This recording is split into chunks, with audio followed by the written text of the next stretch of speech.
جیسے ہی تیسرا دن آتا ہے تمہاری قبر کی زندگی کا، جب 3 دن گزرتے ہیں تمہاری ناک کے ذریعے سے پیٹ کی چیزیں باہر آنے لگتی ہیں، ناک اور منہ سے نکلنے لگتی ہیں، اور 40 دن تو بہت دور کی بات ہے۔ جسموں کا خیال کرتے ہو؟ میں تمہیں بتاتا ہوں اس جسم کی حیثیت کیا ہے۔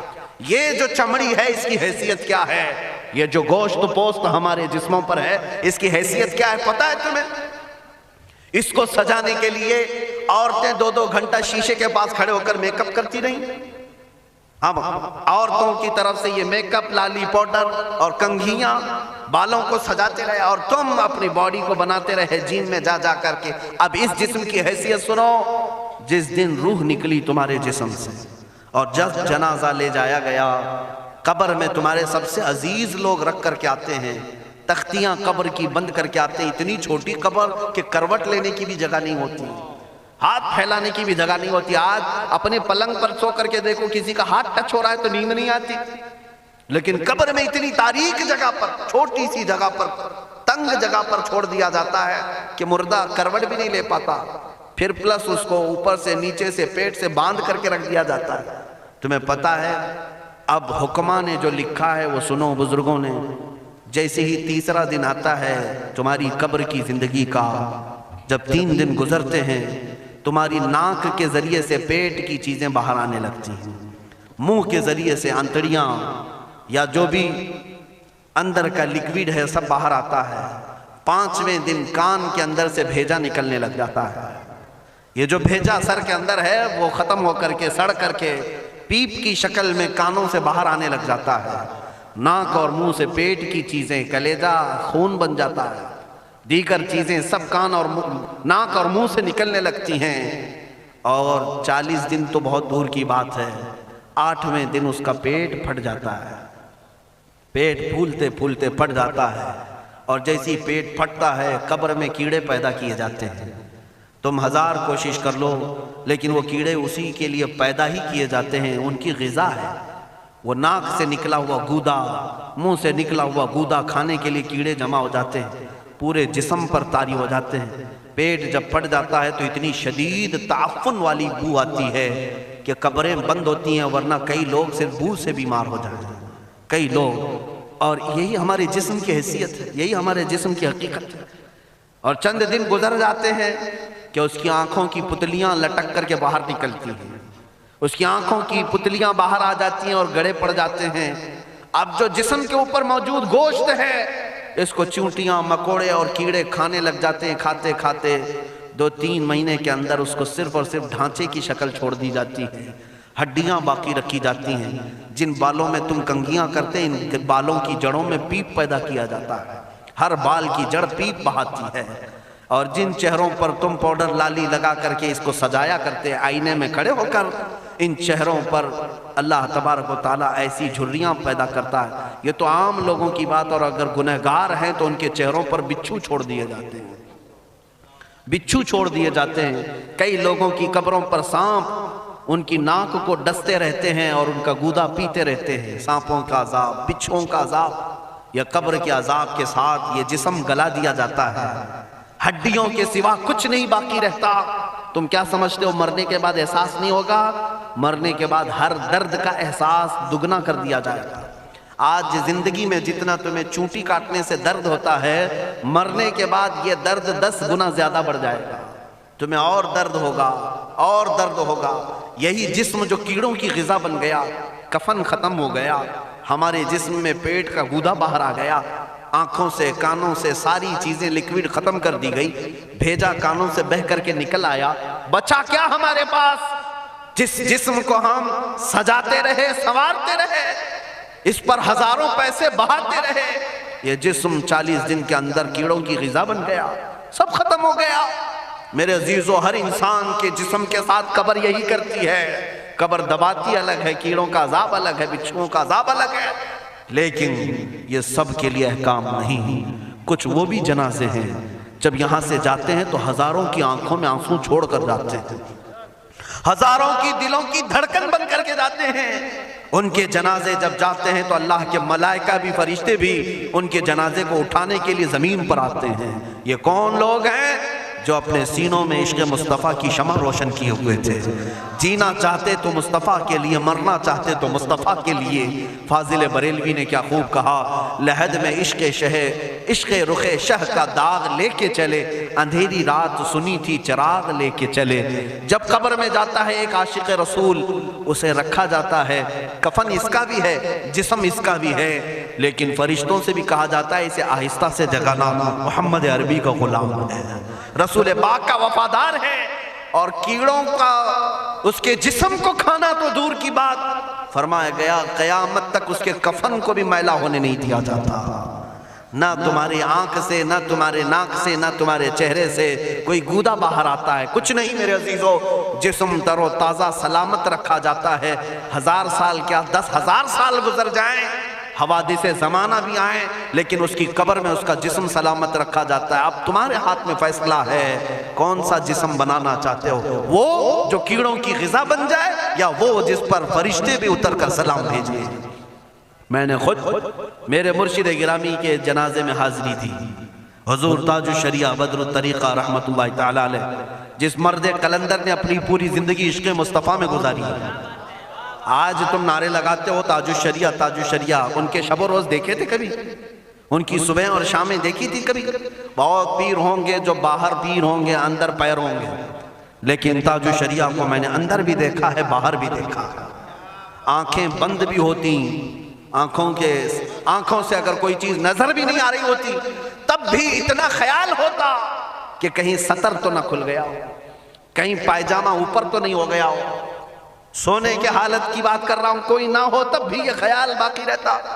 کون سا ایسا دن گزرتا جب وہ دلائل الخیرات نہیں پڑھ رہے ہوتے، قصیدہ بردہ شریف نہ پڑھ رہے ہوتے، ہزاروں سفر کی مصروفیات کے باوجود حضور پاک کی محبت کے نغمات میں کوئی کمی نہیں آئی. لیکن میں آج آپ کو ایک بات بتا دوں، جب انتقال ہوا وہ جمعہ کی شام تھی، اور ہمارے مردوں کو 6 گھنٹے 10 گھنٹے میں ہم کو قبرستان سپرد کرنا پڑتا ہے. 12 گھنٹے رکھ دیں تب بھی فریج منگوانا پڑ جاتا ہے، اس کے بعد قبرستان کے حوالے کر دیں. میرے مرشد گرامی کے انتقال کے بعد 48 گھنٹے رکھے گئے تھے، 48 گھنٹے رکھے گئے، اور اس کے بعد جنازہ پاک کو غسل دے کر لایا گیا. یہ فقیر قادری جنازے کی گاڑی میں شریک رہا، حضرت کے قدم پکڑ کر کے میں قبر تک رہا. میں آپ کو صرف اس لیے یہ بات عرض کر رہا ہوں کہ جب گاڑی جنازے کی چلتی تھی، میں نے زندگی میں بھی حضرت کے ہاتھ پکڑ کر کے ادھر ادھر چلائے.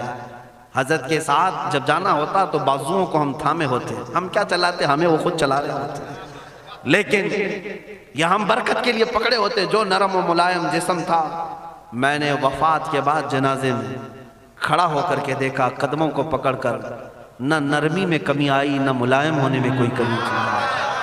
اور جب گاڑی آگے چلتی تھی،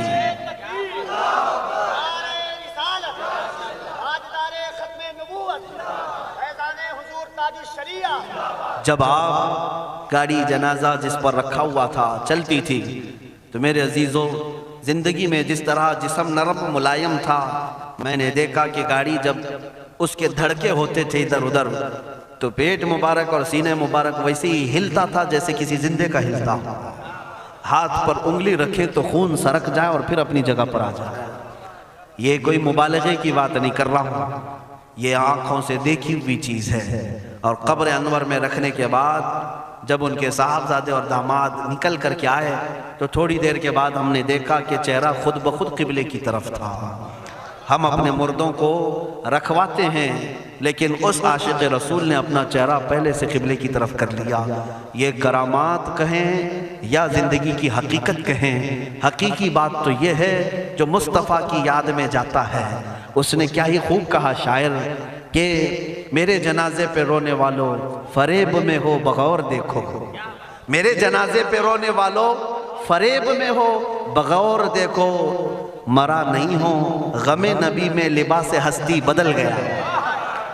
ہاں، مرا نہیں ہوں غم نبی میں لباس ہستی بدل گیا ہوں. ان عاشقوں کا حال یہی ہوتا ہے کہ یہ مر بھی جاتے ہیں، انتقال کر بھی جاتے ہیں، تو بس لباس بدلتا ہے، لیکن زندگی پہلے سے اور بلند ہوتی ہے.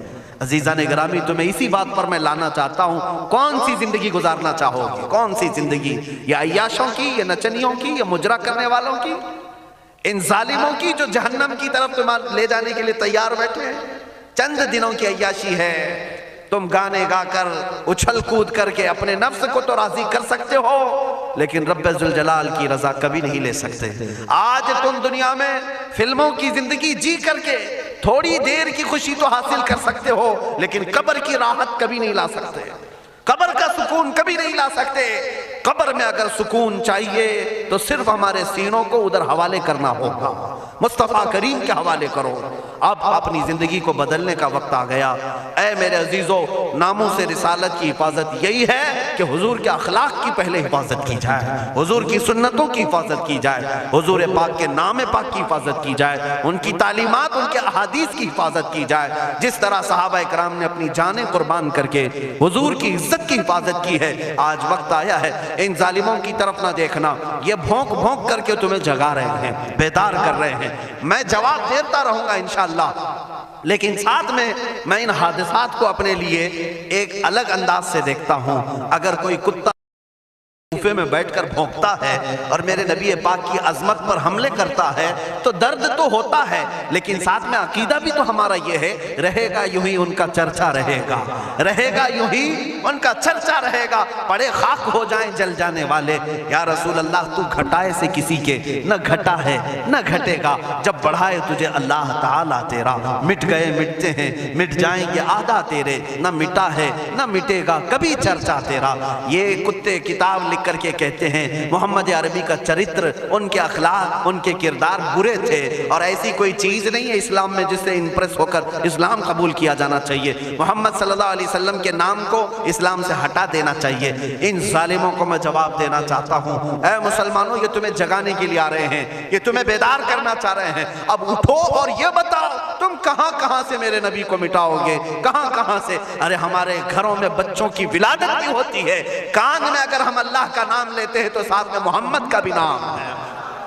ہمارے بچے جس دن اس دنیا میں آتے ہیں، اذان ان کے کانوں میں دی جاتی ہے تو اللہ کے نام کے ساتھ محمد کا نام بھی آتا ہی ہے۔ ہماری اذانیں، ہمارے نماز کو بلانے والی آوازیں، تم کیا مٹا پاؤ گے محمد عربی کے نام کو؟ یہ ہزاروں نہیں کروڑوں اذانیں بار بار دن میں دے دے کر کے یہ بتاتی ہیں کہ تم واللہ محمد عربی صلی اللہ علیہ وسلم کا ذکر تم کبھی الگ نہیں کر سکو گے۔ ذکر خدا جو ان سے جدا چاہو نجدی ہو، واللہ ذکر حق نہیں کنجی سقر کی ہے۔ حضور پاک کا نام کہاں سے ہٹاؤ گے؟ اذانوں سے ہٹاؤ گے، اقامت سے ہٹاؤ گے، نمازوں سے ہٹاؤ گے؟ بلکہ اقبال نے کیا ہی خوب کہا تھا، دشت میں دامن کوہسار میں میدان میں ہے۔ کہاں ہے یہ نام؟ دشت میں دامن کوہسار میں میدان میں محمد ہے، بحر میں موج کی آغوش میں طوفان میں محمد ہے، چین کے شہر مراکش کے بیابان میں محمد ہے، اور پوشیدہ ہر مسلمان کے ایمان میں محمد ہے۔ میں نے یہ تبدیل کر کے اسی لیے پڑھا ہے کہ ہر جگہ محمد ہے۔ رسول پاک صلی اللہ علیہ وسلم کو تم کہاں سے ہٹاؤ گے؟ ہمارے کروڑوں کی زندگیاں اس نام پاک پر قربان، اس نام پاک پر قربان۔ ان ظالموں کو یہ بات بتا دینا، اس نام پاک پر اللہ نے نقطہ تک نہیں رکھا ہے۔ محمد عربی صلی اللہ علیہ وسلم کے نام پاک پر نقطہ تک نہیں، عیب تو بہت دور کی بات ہے۔ اور مٹانے کی بات کرتے ہو، مٹانے کے لیے تم اس کا ایک لفظ تک نہیں مٹا پاؤ گے۔ محمد عربی اس عظیم ہستی کا نام ہے جس کی جڑیں تحت الثری میں ہیں، جس کی شاخیں اوج ثریا پر ہیں۔ حضور پاک صلی اللہ علیہ وسلم کو اللہ نے رفعنا لک ذکرک کہہ کر کے بلند فرما دیا ہے۔ کسی کے گھٹانے سے حضور کا نام کبھی نہیں گھٹے گا۔